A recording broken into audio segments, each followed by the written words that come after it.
Je repars avec celui-là, donc c'est Atlas de géopolitique révisé. Et donc c'est t'as deux chroniques de 2003 à 2010 et le tome 2 de 2010 à 2012. Donc j'imagine que tu nous redonnes une autre version, on va dire, de la géopolitique moderne. Oui, modestement. C'est-à-dire qu'en fait, tout ce que je vois dans la presse étrangère, c'est un pied de nez que je fais au monde diplomatique, à ces pseudo-intellectuels qui se disent monde diplomatique et quand ils ont mis une référence en anglais ou en espagnol dans le journal, ils ont tout fait, quoi, si tu veux.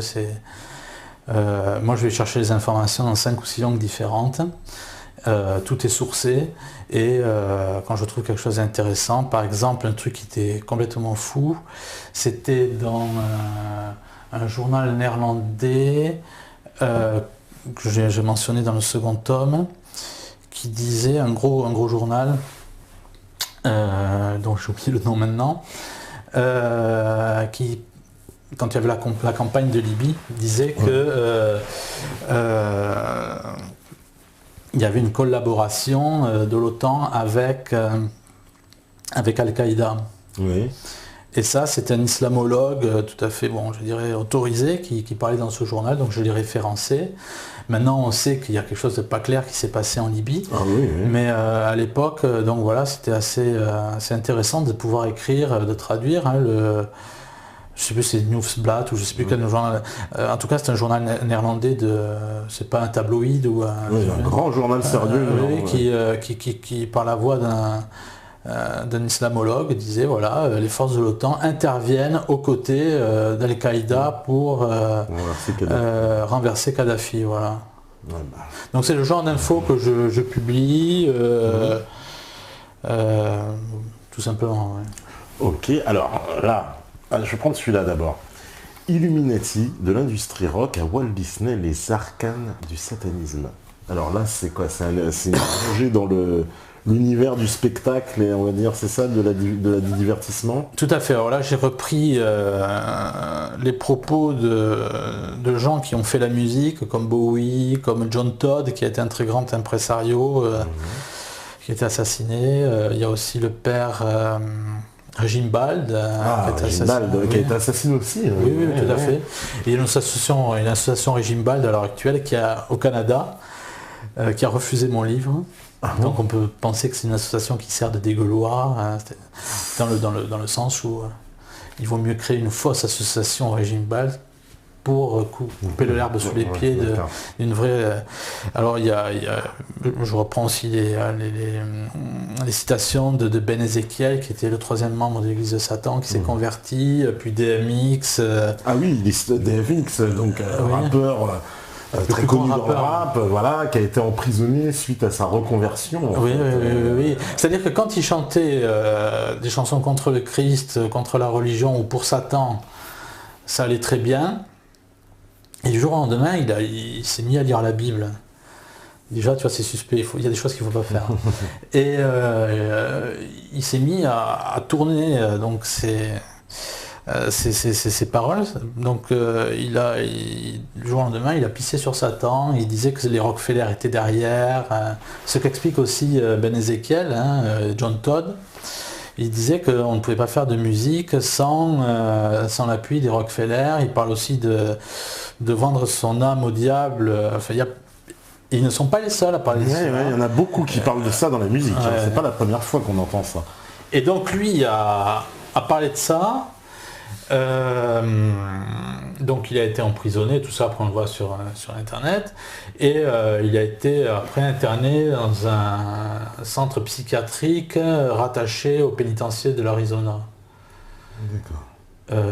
Donc en fait on veut le faire taire, quoi. Oui, voilà, tout à fait. Et donc Walt Disney, alors très connu aussi Walt Disney pour, on va dire, tout l'aspect satanique de la création Walt Disney, dans laquelle à chaque fois, alors par exemple moi, c'est des choses que j'avais déjà remarquées dans Walt Disney, mais par exemple, les dessins de femmes ou de personnages féminins sont toujours extrêmement sexués, je trouve, par rapport aux enfants à qui ils s'adressent. On voit des femmes toujours avec des formes avantageuses, etc., qui ne sont pas du tout, je trouve, des choses faites pour les enfants. Enfin, c'est la destination des enfants. Tout à fait. Walt Disney, par exemple, aussi fait l'apologie du cannibalisme. Il dit que, par exemple, le cannibalisme, c'est la réalisation de l'être humain. Il y a 4 dessins animés aussi qui font l'apologie du cannibalisme. Et effectivement, Walt Disney, qui est le plus grand producteur avec d'autres firmes qu'il a sous sa main, le plus grand producteur au monde de films pornographiques, ce que l'on ignore. Qu'on ignore complètement, j'ai envie de dire. Donc voilà. Parce que aussi dans Disney, alors bon, non seulement évidemment il y a tout un tas de symboliques souvent qui sont utilisées, mais semble-t-il, alors ça c'est des choses que les gens tu pourras peut-être confirmer ou infirmer ça, alors déjà semble-t-il que les personnages d'enfants souvent n'ont pas de parents. Ils sont souvent livrés à eux-mêmes. Tu vois, ça je l'avais pas... Voilà, j'ai remarqué, quand j'ai dit ça, des fans de Disney vont dire ah, oui c'est vrai, parce que souvent les parents soit sont pas là, soit les ont abandonnés, soit sont morts. Enfin, ils sont souvent des personnages d'enfants sans parents, donc un peu délaissés. Et aussi, qu'est-ce qu'on nous a fait remarquer, une autre chose sur les films de Walt Disney. Déjà, c'est vrai qu'il utilisait beaucoup de symboliques, quand on allait les rechercher dans le fond. Ah voilà, et qu'il n'y avait pas de personnage noir à part la petite grenouille ou la princesse et la grenouille, je sais plus quoi. C'est fort possible, mais... Voilà, mais qu'il n'y a aucun personnage noir dans tout le... Voilà, depuis la création de Walt Disney. Oui, alors ça c'est assez marrant parce que Walt Disney a adopté, on dit, plus de 40 enfants, dont certains viendraient d'Afrique, et on ne sait pas trop ce qu'ils sont devenus. On est véritablement avec Disney dans le monde du satanisme, on le voit avec ses productions, et alors encore, avec les dérives sexuelles, etc. Parce que dans le satanisme, en fait, ce qu'il faut faire, c'est la perversion des âmes, c'est rendre les âmes, les esprits esclaves, on va dire, tributaires de certaines choses. Donc c'est casser le développement normal de l'esprit. Et Walt Disney est très, très bien arrivé à cela, oui. Parce qu'en plus, on a enfin, je sais pas si... la sorcellerie n'a jamais été autant développée avec Walt Disney. D'accord. Parce que Walt Disney, c'est un peu une espèce de, j'ai envie de dire, pour trouver le bon terme, c'est pas un dogme, mais en tout cas, c'est une icône. Tout ce qui vient de Disney, sur laquelle on ne peut pas toucher, parce que les gens, quand tu critiques les dessins animés, ils ont l'impression que tu critiques les enfants. C'est ça, c'est-à-dire que tu dis, oui, mais ça, c'est pas bon pour... Ah, mais tu critiques les dessins animés. Enfin, oui, Disney bénéficie d'une espèce de truc qu'on n'a pas le droit de remettre en cause. Ceci dit, beaucoup de gens s'aperçoivent maintenant de cela. Et ce qui est marrant par rapport à ce que tu dis, c'est que ce livre a été traduit en italien par, je le cite, parce que véritablement, c'est un très bon travail qui a été produit par Paolo Baroni, et qui, 3 jours après la sortie du livre en Italie, il a eu droit à une visite, donc il a été perquisitionné. Et en tout cas, les exemplaires qu'il avait ont été pris par la police italienne. Carrément. Alors je ne sais pas s'il a été perquisitionné par rapport... en tout cas, ils sont partis avec le bouquin. Il y avait plusieurs exemplaires, ils ont pris le livre. Donc, Disney bénéficie en plus d'une... Mais il n'y a pas que Disney, c'est-à-dire que j'attaque tout ce qui est... ça c'est des choses dont on pourra parler dans la soirée. Tout ce qui est ordre démoniaque dans les élites politiques, voire les élites qui sont derrière, puisque les présidents ou tout ce cortège, je veux dire, de Pinocchio qu'on nous sert, ne sont que des gens à la merci, effectivement, de gens beaucoup plus puissants. Les guignols qui font la politique, c'est des gens qui doivent des comptes bien au-delà. Et donc j'explique les origines sataniques, effectivement, de cette élite que l'on ne voit jamais. D'accord. Parce que Disney, donc ça ne s'attache pas qu'à Disney, on entre véritablement... c'est un résumé, parce qu'il faudrait des... c'est le plus connu. Il a des origines françaises, semble-t-il. Disney, ça vient de Disney. Le chevalier Oui, on dit que sa mère venait d'Espagne aussi. Semble-t-il. Mais on ne sait pas trop, comme la plupart des familles Illuminati, on ne connaît pas trop leur famille. C'est un peu le cas avec Clinton, notamment. On nous fait croire que voilà, il est adopté. George Clinton. Oui, tout à fait. On nous fait croire bien souvent que ce sont des gens qui ont été adoptés ou autres. Mais dans les Illuminati, on suit effectivement les liens, ou du moins les... Parce qu'on avait vu que Dick Cheney était cousin d'Obama, des choses comme ça. Ce sont des choses qu'on remarque. Tu vois, en France, par exemple, on va te balancer tout à fait inopinément. Mais le type qui sait décrypter... Oui, comme j'ai vu que Villepin était cousin de Chirac. Voilà, c'est marrant. Et on dit que Hollande, de la famille de... Tu sais, ça on l'a dit plusieurs fois à la télé, avec Sarkozy. Oui, et puis après on te dit oui, mais il y a 400 ans, il y avait un fermier, comme si tu vois, on traçait la descendance des fermiers. Mais ça a été dit.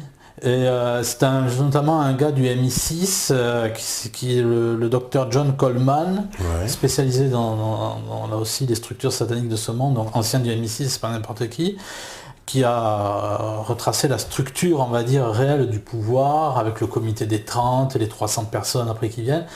Et ce que l'on savait déjà, par exemple, Mitterrand de la même famille que la reine d'Angleterre, et tu retrouves ça avec Bush et la reine d'Angleterre. Bush et la reine d'Angleterre. Alors toi, tu prends ça, c'est marrant, tu vois. Parce que tu n'analyses pas les choses, on va dire. Mais on sait très bien que les Illuminati se marient entre eux. Ce sont des choses tout à fait précises. Et eux suivent très bien, effectivement, leur descendance. Mais comme ça, on se rend compte que le pouvoir, véritablement, appartient aux mêmes familles. Ouais, une casse, parce que même Bush, lui, se vantait de dire qu'il connaissait sa descendance jusqu'à Nimrod, donc le roi babylonien. Et ce qui est très intéressant, c'est que quand tu lis Springmeier, donc qui est sorti il y a 3 ou 4 ans de 7 ans de prison, ou Robin de Ruyter, ils expliquent que les lignées sataniques sortent de la lignée de Dan. Et il y a toujours l'origine avec l'Égypte, etc., tout cela. Et Bush, effectivement, a été pointé du doigt comme étant une personne, lui, son grand-père, qui appartenait au Bohemian Club. C'est toute l'histoire de ce journaliste américain qui a infiltré, qui est allé au Bohemian Club. Alex Jones. Où effectivement les droits d'entrée sont de 30 000 $.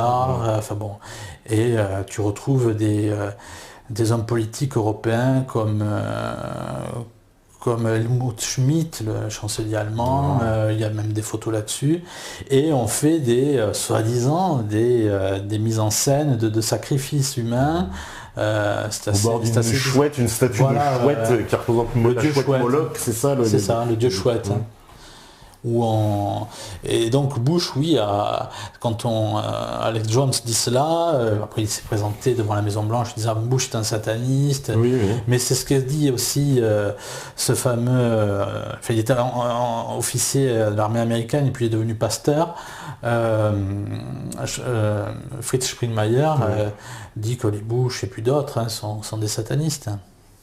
C'est pour ça que là il faut dire la vérité sur ça, c'est-à-dire que quand on voit ce qui se passe avec la pédocriminalité, il faut écouter les gens qui attaquent la pédocriminalité. Il n'y en a pas, je dirais, beaucoup dans le monde politique, et pour cause. Il n'en parle absolument pas. Alors que c'est extrêmement tabou. Tout à fait, oui.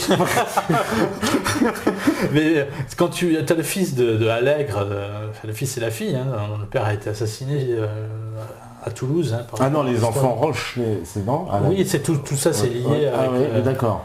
Et lui raconte effectivement, il parle d'une caste qui est là, qui prend dans la société. Il y a un droit de prédation et on fait ce qu'on veut. Et là, il y a par exemple un dossier qui est sorti aux Pays-Bas avec une femme qui, pendant 20 ans, a appartenu à une famille satanique. C'est une certaine Anne-Marie Blayenburg.